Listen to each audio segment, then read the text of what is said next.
창세기 2장 4절부터 25절 마지막 절까지 말씀을 받겠습니다.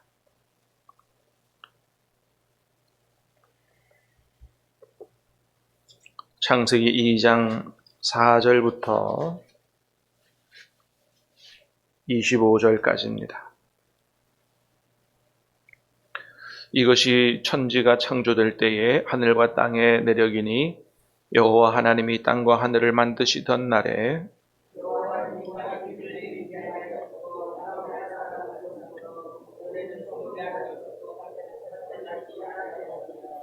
안개만 땅에서 올라와 온 지면을 적셨더라.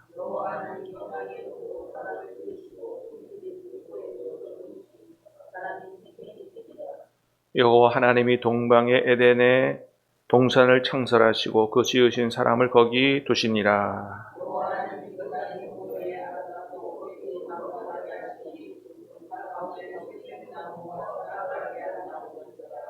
강이 에덴에서 흘러나와 동산을 적시고 거기서부터 갈라져 내 근원이 되었으니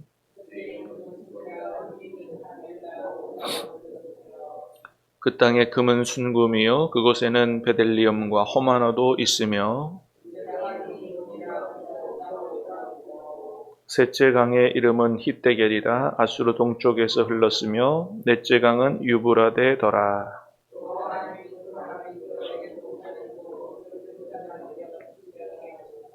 여호와 하나님이 그 사람에게 명하여 이르시되 동산 각종 나무의 열매는 내가 임의로 먹되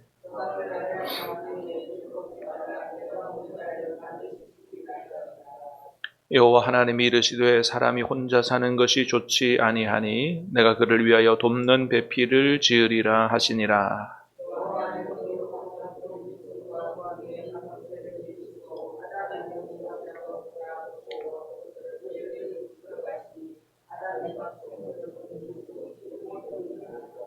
아담이 모든 가축과 공중의 새와 들의 모든 짐승에게 이름을 주니라. 아담이 돕는 배필이 없으므로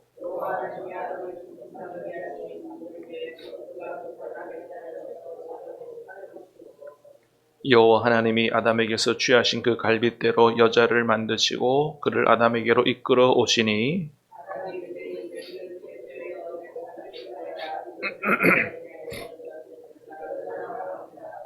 이러므로 남자가 부모를 떠나 그의 아내와 합하여 둘이 한 몸을 이룰지로다. 아담과 그의 아내 두 사람이 벌거벗었으나 부끄러워하지 아니하니라. 아멘. 자, 오늘 본문은 창세기 1장에 이어서 2장도 계속해서 하나님께서 세상을 창조하시는 창조에 관한 이야기인데요. 1장의 창조와 2장의 창조가 차이가 뭐냐?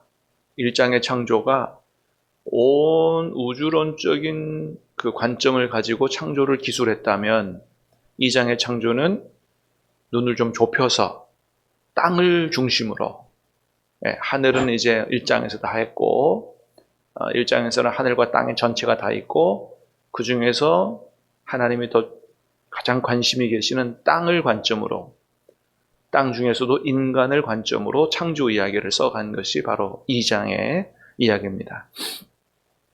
자, 먼저 사람을 어떻게 창조하셨는가 더 자세히 말씀하시는데 자, 우리 7절 말씀을 보겠습니다. 7절 시작.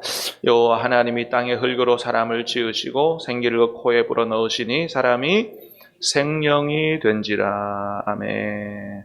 하나님이 사람을 어떻게 지으셨어요? 땅에 흙으로 사람을 지으셨다.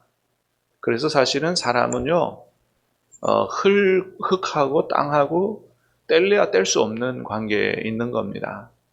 히브리어로 봐도 땅이라는 그 단어가 아다마예요. 아다마. 이 사람이라고 나온 것의 히브리어는 아담입니다. 아담. 네. 그러니까 이 단어가 비슷하죠. 예. 아다마에서 아담이 온 거거든요. 그래서 여러분 우리가 나중에 이 육신이 어디로 돌아가요? 흙으로 돌아가는 거죠. 예.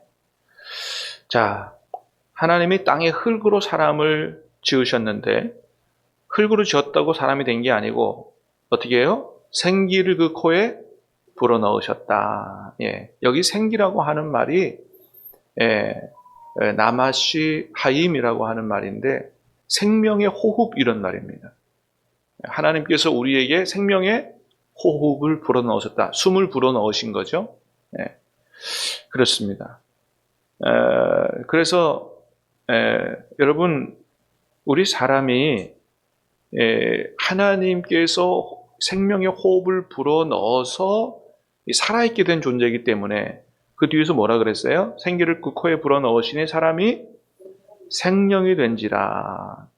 거기 생명이라는 말은 뭐 옛날에 이제 많은 분들이 우리가 그래서 영적인 존재가 됐다 뭐 이렇게 해석도 했는데 사실은 그런 의미는 아닙니다. 영적인 존재, 거기 영이라고 써가지고 그렇게 해석을 하기도 했는데 그건 아니고 여러분 거기 옆에 번호가 붙어 있죠? 1번 그죠? 생명 옆에 번호가 붙어 있죠? 그 번호가 붙어 있는 것은 난하주가 있다는 거예요. 거기에 대한 주석이 있다. 제일 밑에 성경 밑에 번호 1번 뭐라고 되어 있어요? 생물 그렇게 되어 있죠? 생물이 됐다는 뜻입니다. 예, 영어로도 a living being이에요. 살아있는 존재가 됐다. 그러니까 영적인 존재가 됐다는 게 아니고 뭐예요? 살아있는 존재가 됐다. 어떨 때 비로소 인간이 살아있는 존재가 됐다고요? 하나님이 생명의 호흡을 불어넣었을 때 진짜 그때 살아있는 존재가 됐다. 그래서 이 생명이라고 번역된 데 쓰인 네페시 하야라고 하는 단어는 살아있는 모든 존재에 쓰는 단어예요. 짐승이 살아 움직인다? 그것도 네페시 하야예요. 그러니까 사람에게만 쓰는 게 아니에요. 사람만 하나님과 교제하는 영적인 존재가 됐다. 이런 의미가 아니고 하나님이 흙으로 사람을 지으셨는데 생명의 호흡을 불어넣었더니 비로소 살아있는 존재가 됐다라고 하는 겁니다. 여러분 이건 뭘 보여주는 거예요? 우리 사람이 진짜 진정으로 살아있는 존재가 되기 위해서 뭐를 필요로 하는 거예요? 하나님의 생명의 호흡을 필요로 하는 겁니다. 네. 하나님께서 우리에게 끊임없이 생명의 호흡을 불어넣어 줄 때 우리는 진짜 살아있는 존재가 된다. 그래서 하나님과 관계가 단절된 사람들은 어떻게 보면 살아있는 존재가 아니고 죽은 존재라고 성경은 얘기하잖아요. 여러분 하나님이 우리의 생명의 근원이 되시고 주인이 되시는 줄로 믿습니다. 그 하나님께서 오늘 이 아침에도 저와 여러분에게 생명의 호흡을 불어넣어 주시고 정말 하나님 앞에서 살아있는 존재로 살아갈 수 있기를 주님의 이름으로 축복합니다.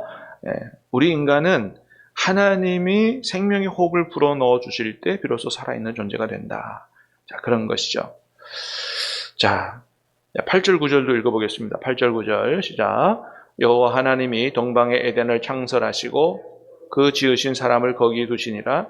여호와 하나님이 그 땅에서 보기 아름답고 먹기에 좋은 나무가 나게 하시니 동산 가운데에는 생명나무와 선악을 알게 하는 나무도 있더라. 아멘.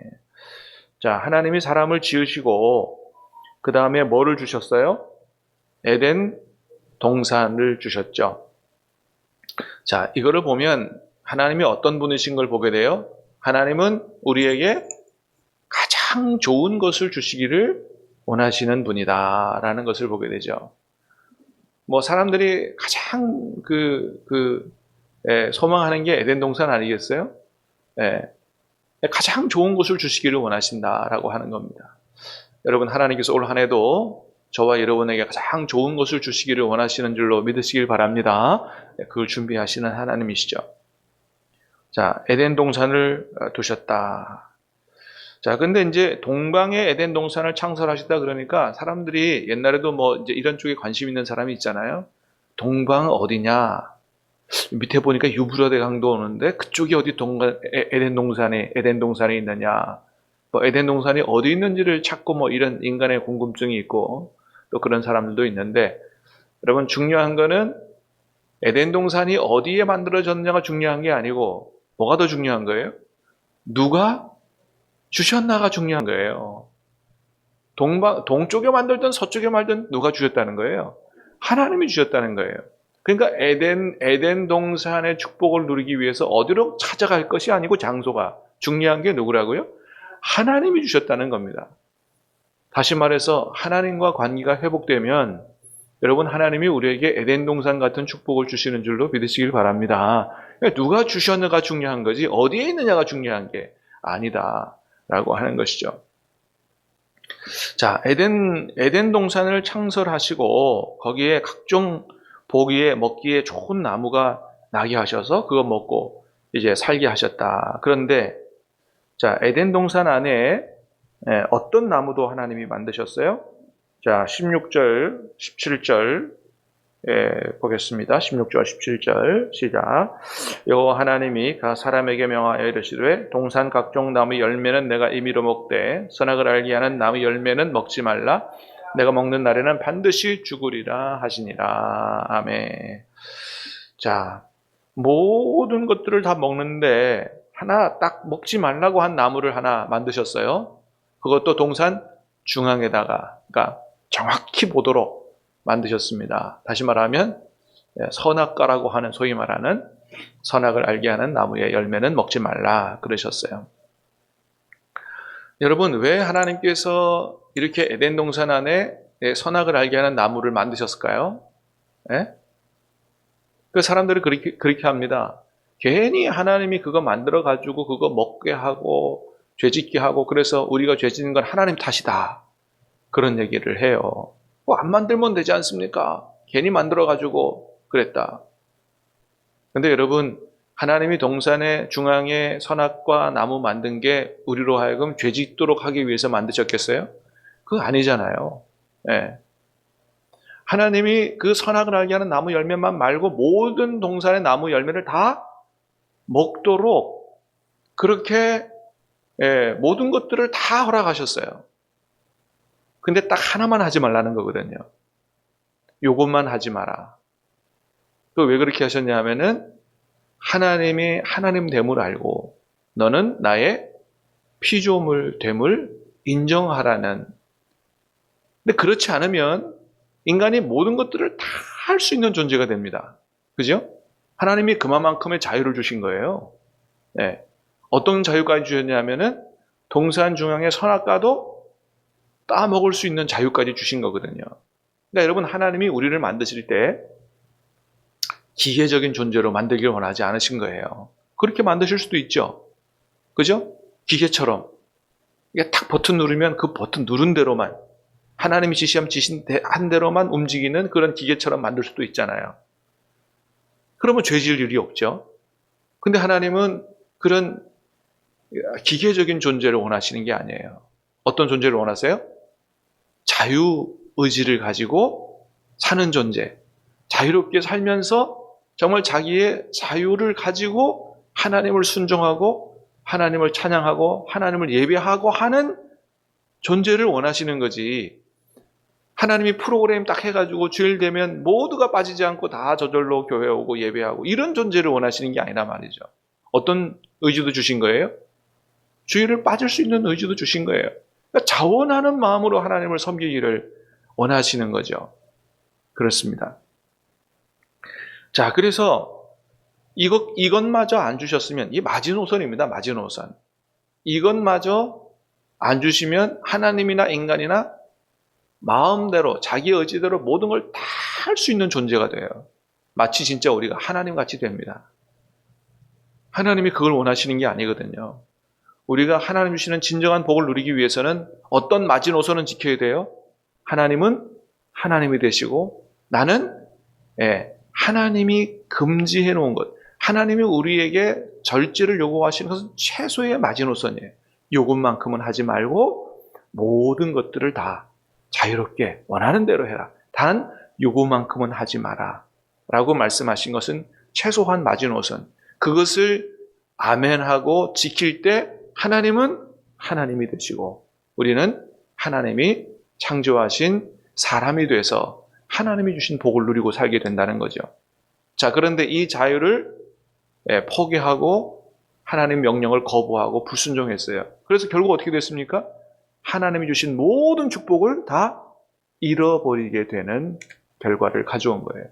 그래서 하나님의 축복을 계속 누리고 살도록 선악을 알게 하는 나무, 하나님을 하나님으로 경외하게 하기 위한 그런 방편으로 주신 거지 우리로 하여금 죄짓도록 주신 게 아니다라고 하는 것이죠.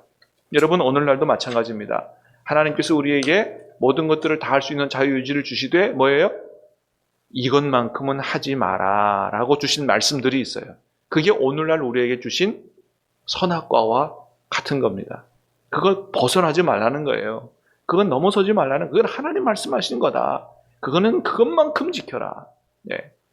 여러분 하나님 말씀에 순종하고 살 수 있기를 주님의 이름으로 축복합니다. 그럴 때 여전히 오늘도 우리는 에덴 동산의 생명의 축복을 누리고 살 수 있다라고 하는 겁니다. 15절입니다. 15절 시작. 여호와 하나님이 그 사람을 이끌어 에덴 동산에 두어 그것을 경작하며 지키게 하시고. 자, 에덴 동산에 사람을 두셨어요. 그리고 어떻게 하셨어요?